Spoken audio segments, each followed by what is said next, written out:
በደለ አለና አዳም ባይበድል ኖሮ የእግዚአብሔርን ፍቅር እንዴት ቀምሰው ነበር? የእግዚአብሔርን ፍቅር እንዴት አውቀው ነበር አይልም? ወገኖቼ እኔና እናንተ ውስጥ ያለው እግዚአብሔር የሰራው ሊቃውንት እንደሚናገሩት ከ6 ፋብሪካ በላይ ነው።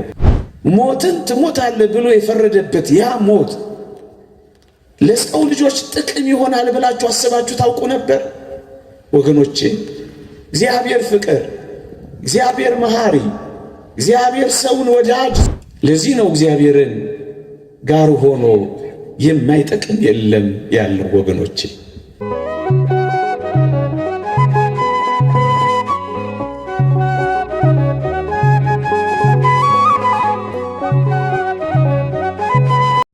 ለእግዚአብሔር ቅዱስ ፈቃድ ከኔ ጋር በሚኖረን የትምህርት መርሃ ግብር ትጠቅማለህ በሚል ርዕስ እንማራለን።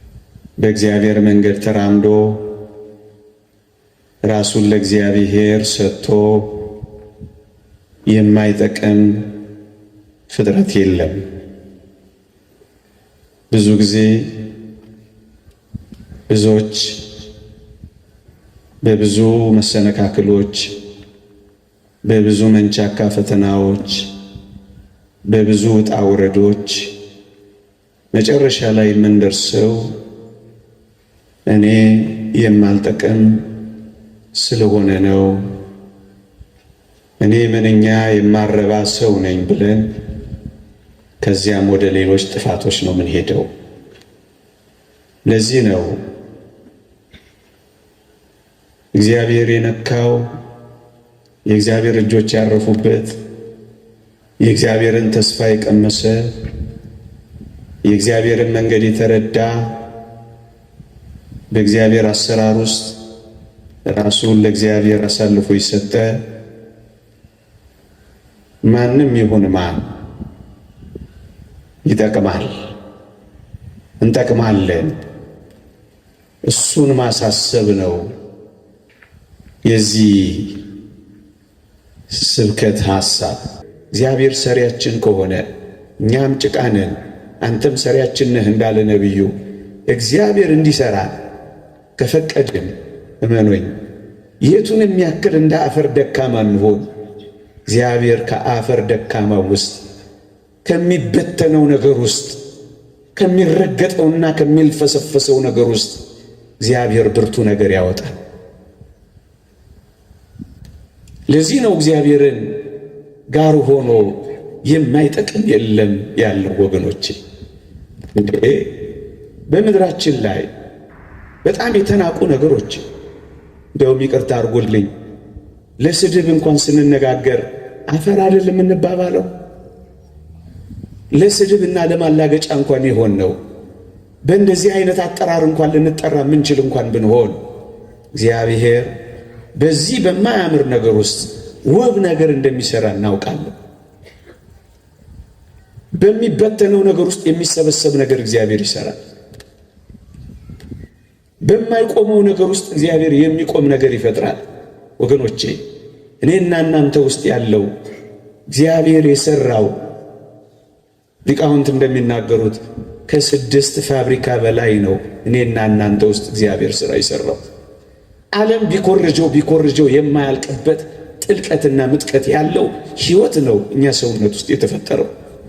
እግዚአብሔር ምንም ከሆነው ነገር ውስጥ ይሄን ያህል ውስብስብ ነገር ከሰራ ታዲያ በእኔና በእናንተ ሕይወት ውስጥ አፈር አይደለንም? ዛሬ የክርስቶስን ሥጋና ደም ተዋህደናል እኮ ዛሬ። የተጣልን እኮ አይደለንም ዛሬ። የተነሳንና የነቃን እኮ ነን ዛሬ። ታዲያ እንደዛ በነበርንበት ሕይወት ውስጥ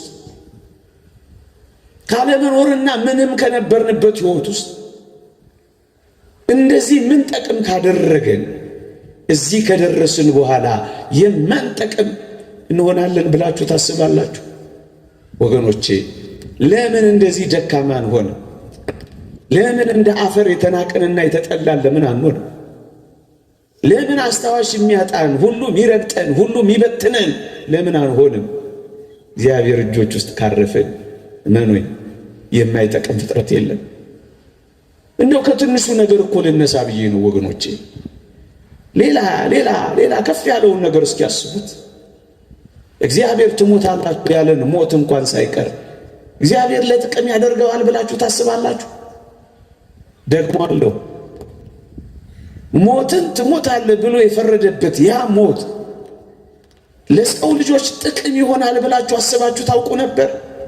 ወገኖቼ እግዚአብሔር ፍቅር፣ እግዚአብሔር መሐሪ፣ እግዚአብሔር ሰውን ወዳጅ ስለሆነ ትሞታላችሁ ያለንን ሞት እንኳን ሳይቀር ለጥቅማችን አድርጎ የቀየረው አምላክ።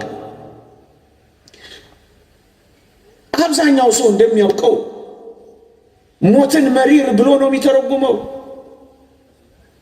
ግን ይህንን ሞት ነው እግዚአብሔር ለጥቅማችን እንኳን አድርጎ የቀየረው ወገኖቼ።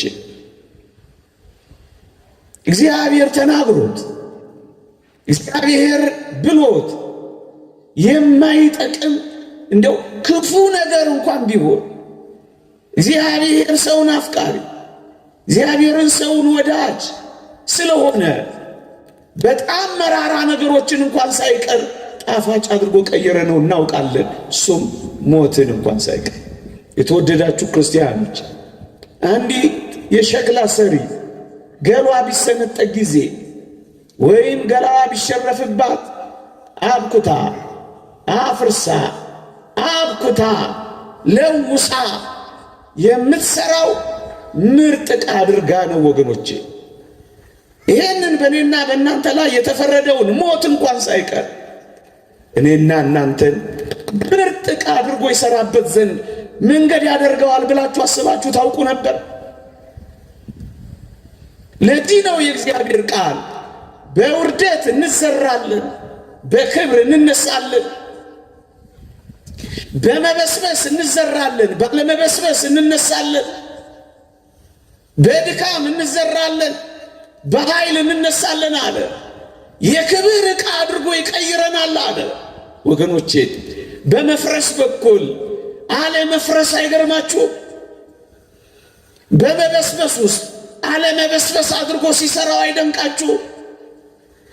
ደካማ ሆነን በአፈር ውስጥ በመጣል ውስጥ ብርቱ ነገር ጠቃሚ ነገር ማውጣት አይደንቃችሁም? በሞት በኩል እግዚአብሔር የሰራው ይህንን ነው። ለዚህ ነው የአንደኛው መቶ ክፍለ ዘመን ሐዋርያው የሚባሉት አንድ ታላቅ መምህር እንደነበር እናውቃለን። ጋሽ ግርማ ይባላል። አንድ ቀን ሲያስተምረን እንዲህ አለ። እንኳን እሰይ አዳም በደለ አለ። ይሰው እንኳን በደለ እንኳን እሰይ አዳም በደለ አለና አዳም ባይበድል ኖሮ የእግዚአብሔርን ፍቅር እንዴት ቀምሰው ነበር፣ የእግዚአብሔርን ፍቅር እንዴት አውቀው ነበር አይልም? ወገኖቼ አዳም ባይበድል ኖሮ እግዚአብሔር ፈጣሪነቱን ብቻ አውቅ ነበር አለ። አከታትሎ አዳም በመበደሉ ግን እግዚአብሔር እኔን ምን ያህል እንደሚወደኝ ተረዳው። በመፍጠሩ ፈጣሪነቱን ሳይ አዳም በደለና የእግዚአብሔርን ፍቅር አሳየኝ ብሎ ይደነቃል። እንኳን እሰይ በደለ። በመበደሉ ምክንያት እግዚአብሔር ፍቅር መሆኑን ተረዳው። ኃያልነቱን ብቻ ሳይሆን ፍቅር መሆኑን አወቅኩኝ። ምን ያህል እንደሚወደኝ እስከ ምን ድረስ እንደሚያፈቅረኝ ተረዳሁኝ አለ። ወገኖቼ እንኳን አዳም በደለ፣ ይሄን በመበደሉ አለ የልብ ስፋት የፍቅሩ ጥልቀት እኮ ነው። ኢየሱስ ክርስቶስን አገኘ ነው። በላ ጠጣ ከኛ ጋር፣ አማኑኤል ከኛ ጋር ሰው ሆነ። በዓይኖቻችን ተገለጠ፣ በእጆቻችን ዳሰስ ነው። አብሮን መኖር ጀመረ። እግዚአብሔር ምን ያህል ቅርባችን እንደሆነ አየነው። ልዕልናውን ብቻ አይደለም ትሕትናውን ተረዳ ነው። ጉልበቱን ብቻ አይደለም ፍቅሩንም ተደነቅን። ታዲያ ይህንን ለጥቅም አድርጎ እግዚአብሔር ሲቀይረው አያችሁ፣ እንዴት ይደንቃል! እናንተ የተወደዳችሁ ክርስቲያኖች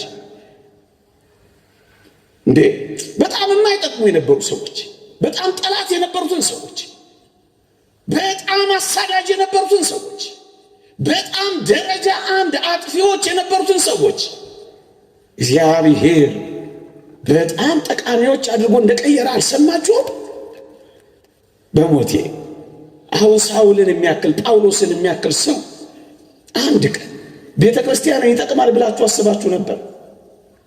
ከዋሉበት አላሳደር ካደሩበት አላስውል ያለ እንዲህ ያለ ምርጥ አሳዳጅ ምርጥ ተሳዳጅ ሆኖ ይጨርሳል ብላችሁ አስባችሁ ነበር? እንዴ ደብዳቤ ጽፎ ክርስቲያኖችን የሚያስወግር እንዲህ ያለው ሰው ወጋሪ ተወጋሪ ይሆናል ብላችሁ ጠርጥራችሁ ነበር? አዎ በየትኛውም ደረጃ እግዚአብሔር ጋር የደረሰ ሳይቀየር የቀረ ማን ነው ወገኖቼ? እንዲህ ያለው ሰው ነው በመጨረሻ ላይ ከልዋሪቆን እስከ ደማስቆ የሚንከራተት አብሪ ኮከብ የሆነው። እንዲህ ያለው ሰው ነው በመጨረሻዎቹ ቀናት ለመሳዋት ቀርብ ያለው እስኪል ድረስ ተሳዳጅ ሆነው። የተወደዳችሁ ክርስቲያኖች እንዴ አብሮት የሚማር ሰው ቅዱስ እስጢፋኖስ አንድ ባች የነበሩ ሲወጋ ልብስ ያዥ የነበረ ሰው መጨረሻ ላይ ነፍሱን ያስይዛል ለክርስቶስ ብሎ የጠረጠረ ሰው ነበር። ይህ ምን ያሳያል? በየትኛውም ደረጃ ወንበዴዎች፣ አጥፊዎች፣ አሳዳጆች፣ ጠላቶች፣ ቀማኞች እንኳን ብንሆን እግዚአብሔር እኛ ጠቃሚ አድርጎ ይቀይራል የሚችልበት ጊዜ አለው፣ ቀን አለው፣ ዘመን አለው፣ መንገድ አለው እግዚአብሔር።